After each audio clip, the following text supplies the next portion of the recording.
ayaw ni ipainom sa kanang mga babaeng buntis ng mga kurod kay makuha makunit na labi na kintiyan bitaw kol 2 to 3 months pa pero kanang may mga bukol kanang may bato sa kidney kanang may prostate may tumor mayuma Kuan asay nagbukol ako.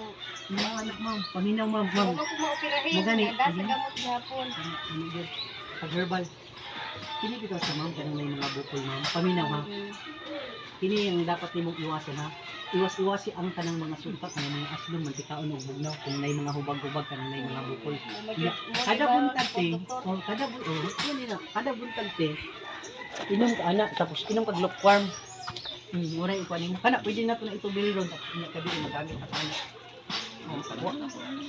ang anak siya kol dili ka magmahay anak kol kana kol Kanay po din itibog syukong. oh tabilan na lang nato ani be Kana rin. oh itubil na lang nato ni una Yan na ako doktor. 900 na lang mas makalis bang kung kung isit di mo ni kini kung mag-individual kag palit anay na madak-an gyud ka oh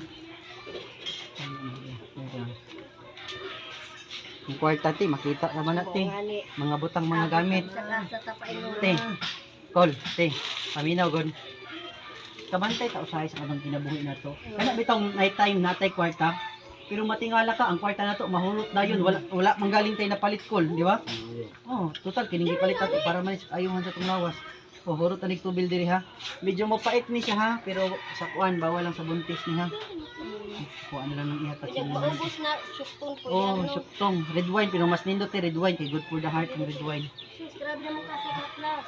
Diri na na.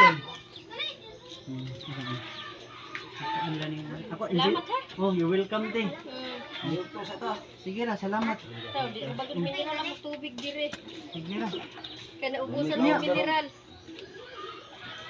Nakay cellphone te. Touchscreen.